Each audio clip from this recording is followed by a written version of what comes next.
Hello, everyone, and welcome to another episode of the Wired for Success podcast with my colleague Steve Costello and myself, Patience Modevi. And today we are again talking about codependency. But today we want to put the focus on change management. How do we enable independence for both parties, for teenagers, for parents? And have this kind of like open communication on how to be open to change in both parties.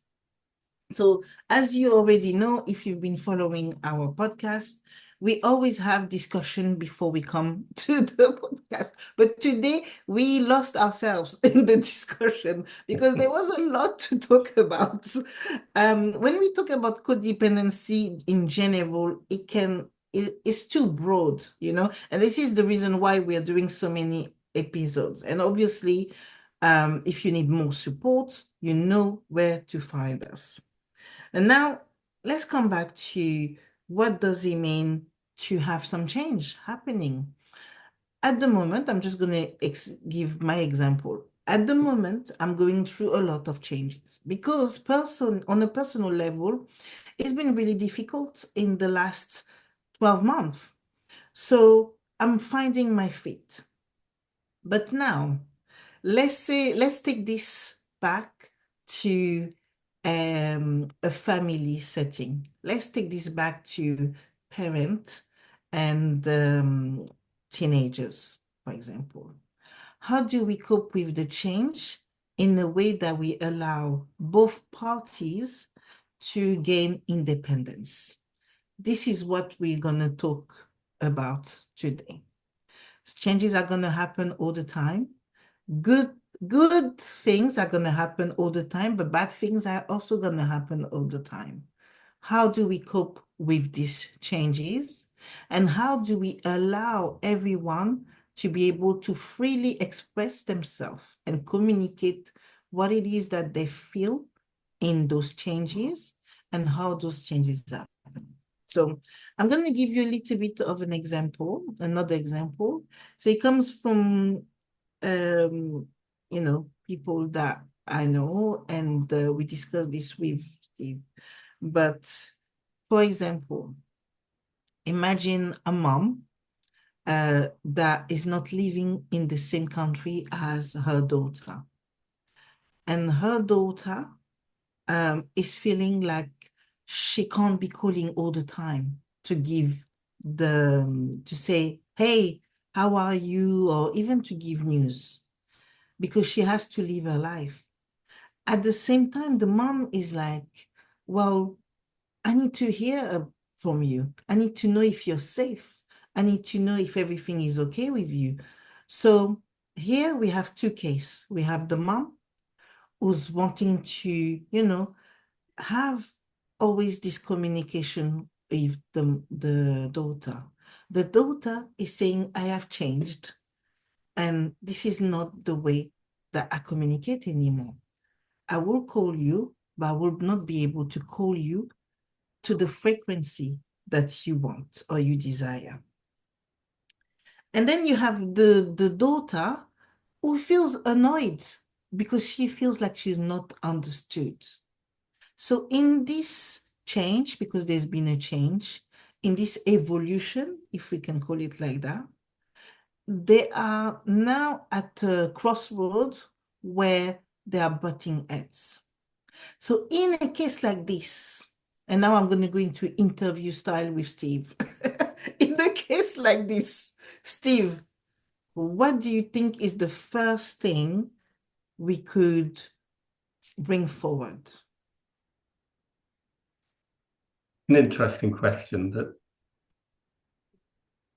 just before I answer that, I'm just going to go on a really quick journey from birth. Okay. So we have a child. I don't, because I'm a man, can't do that. But we have a child, and the child is a little baby that's completely dependent on the carers, the parents. And then eventually the child starts to crawl around. seeking some independence. And a little while after the crawling starts and the chaos that comes with the crawling, we get the walking. I have a grandson at the moment who's just started walking, and it is chaos. Everything's got to be out of arm's reach and so on and so on. And he just wants to be fiercely independent. He wants to go his own way and do what he needs to do.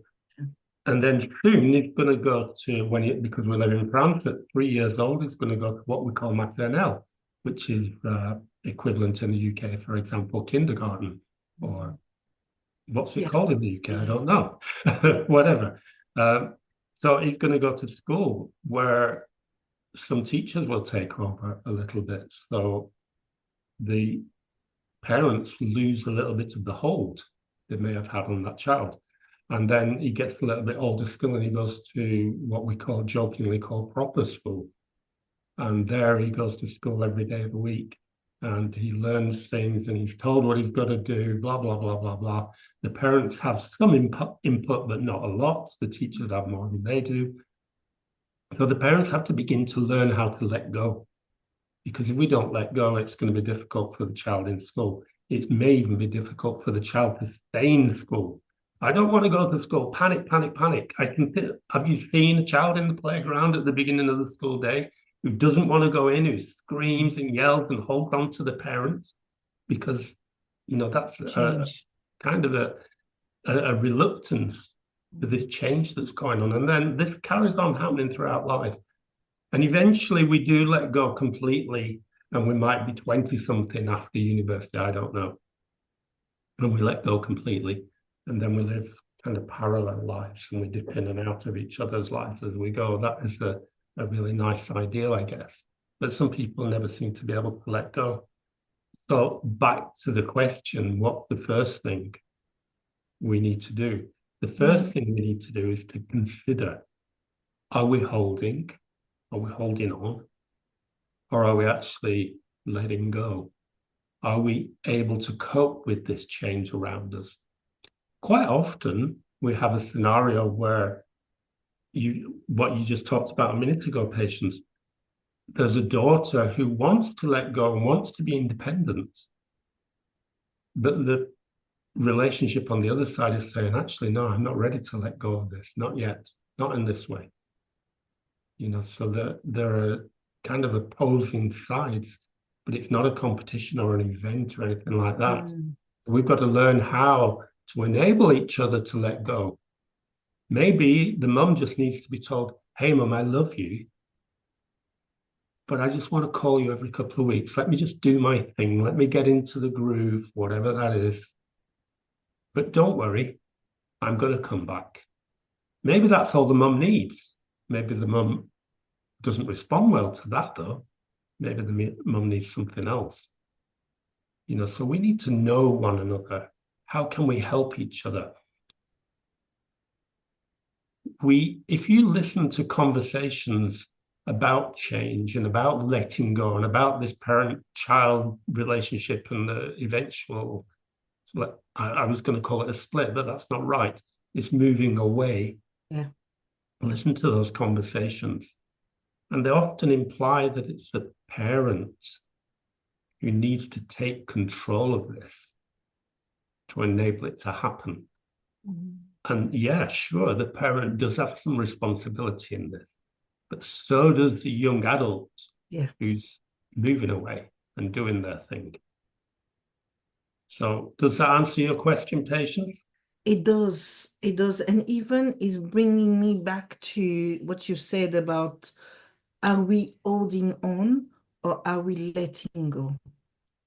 So this brings another branch to this whole subject, which we could be here for a long time again on this. But we have to also be able to learn about ourselves.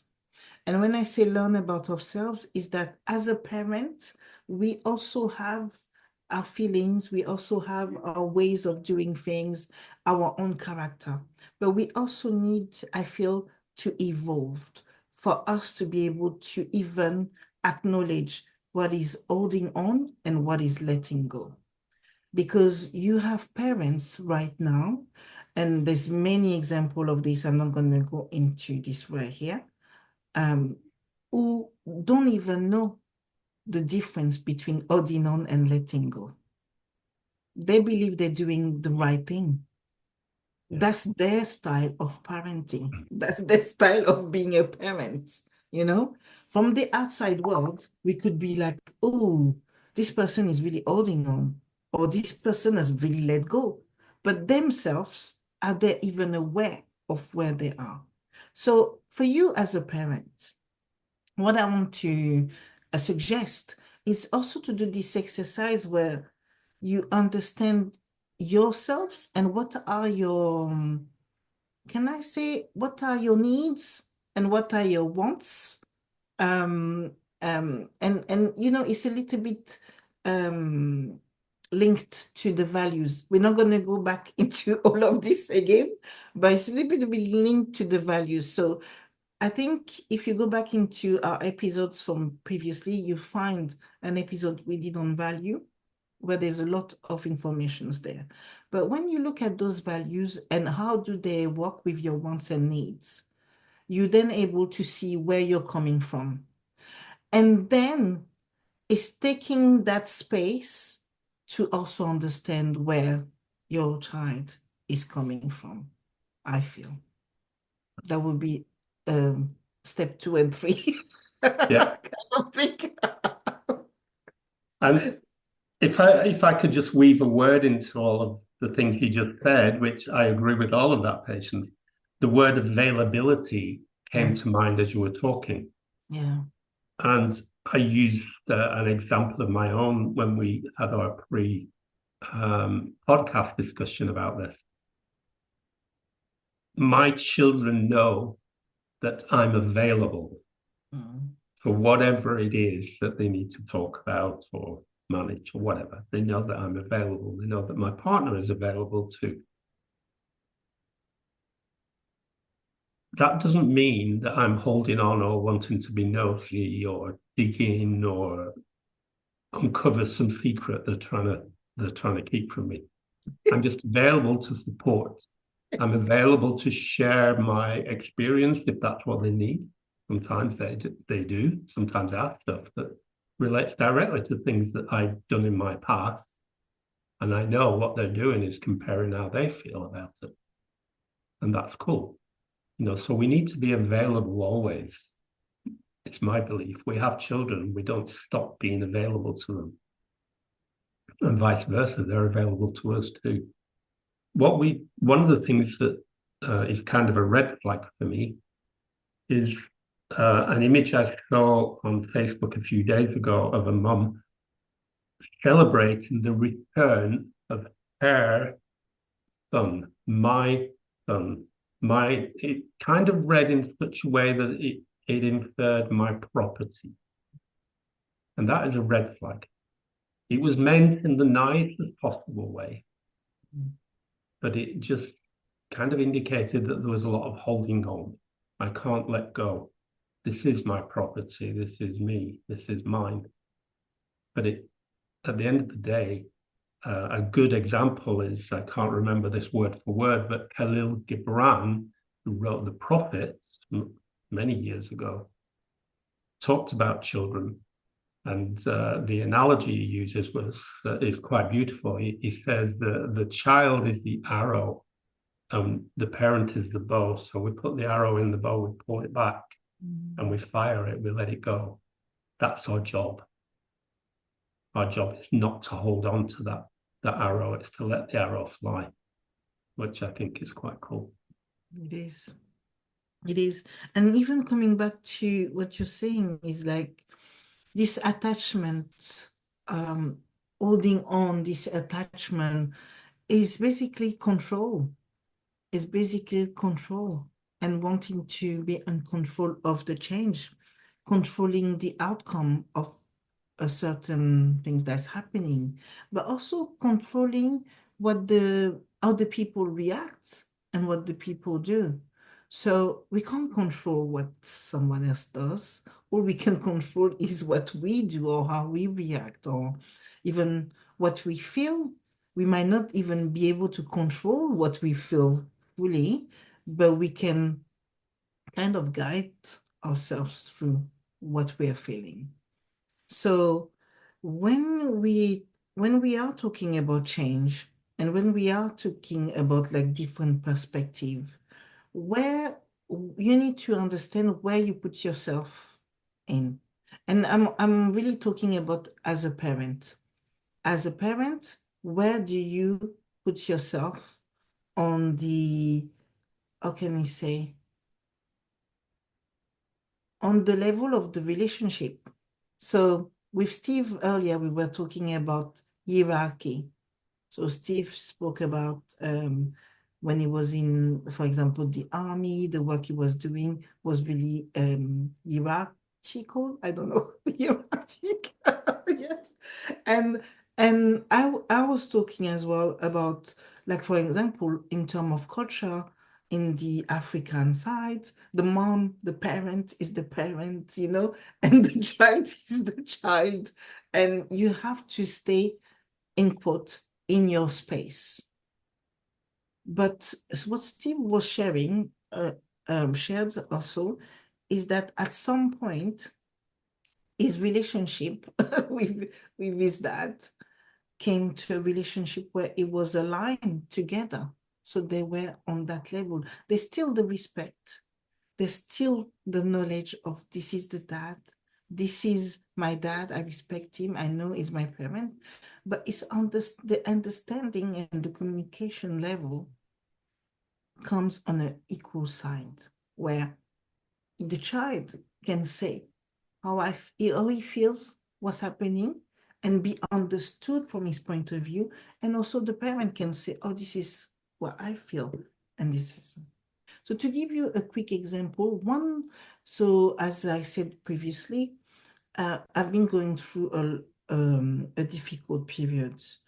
And I met somebody at the shopping center, and the person said, how are the kids dealing with this? And I had to be really honest and say that, to be honest with you, I've had to myself open up to my children and say, this is also what I'm going through. So if I can't meet you on the level where you want me to meet you, it's because at this moment in time, I am not 100% where I should be as a parent. And that's really difficult to say to a child of maybe 13 or even 20 because they don't understand what you're going through. They're like, I'm in my world. What are you talking about here? But I had to say that to kind of take take them back to this idea that mom is not the know-it-all of everything.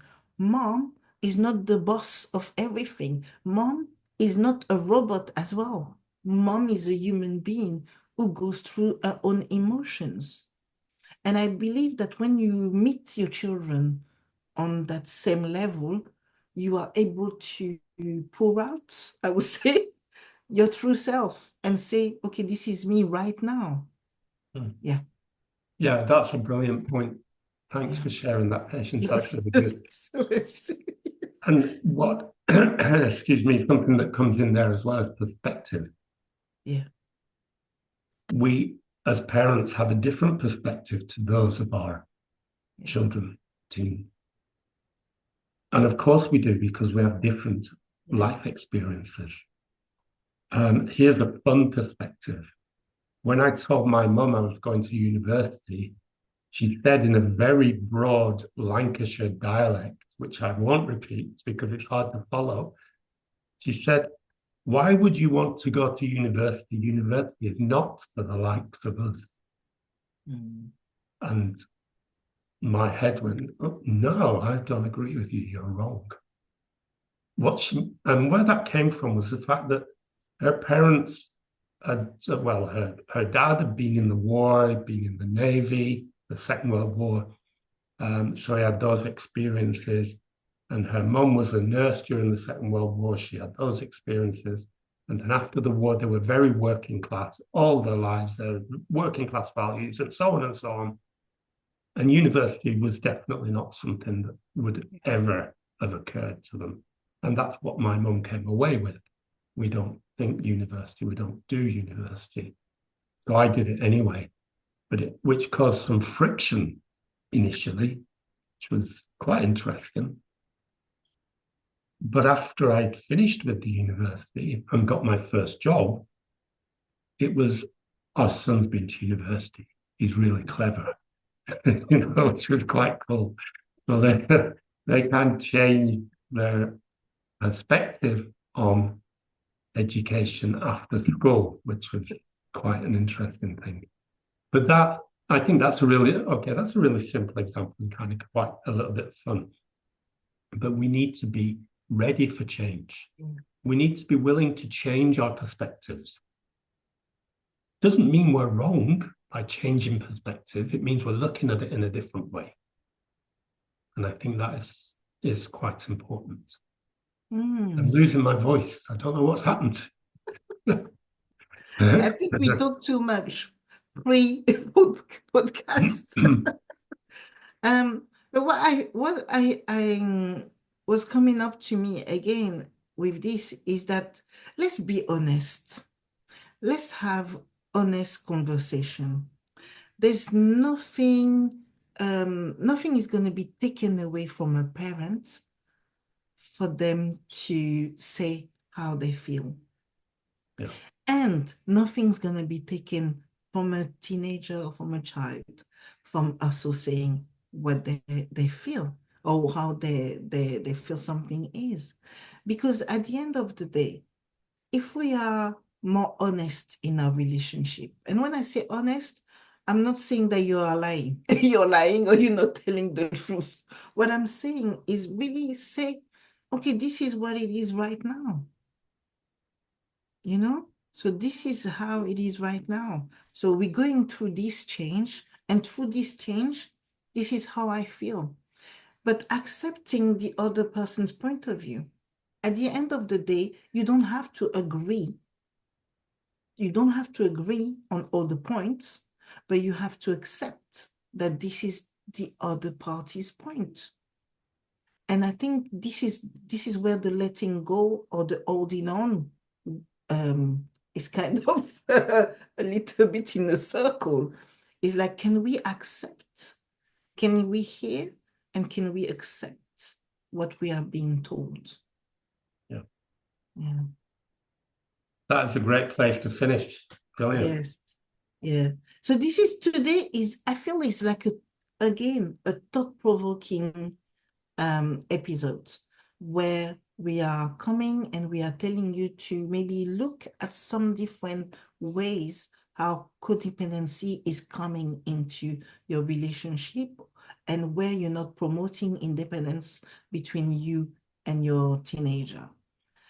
Obviously, we always only give you the tip of the iceberg here.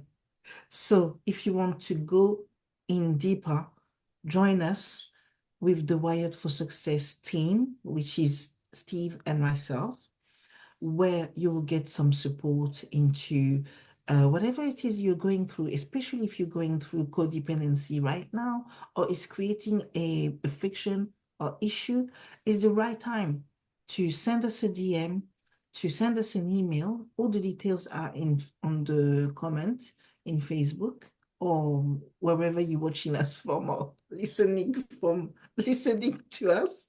You have the details. Contact us and take this opportunity to have a guiding hand, if I can say like that, on the way, in your relationship with your children. So that was it for today. Thank you so much for joining us, and we'll see you next week again for another episode of the Wired for Success podcast. Brilliant. Thank you, everybody. Take care.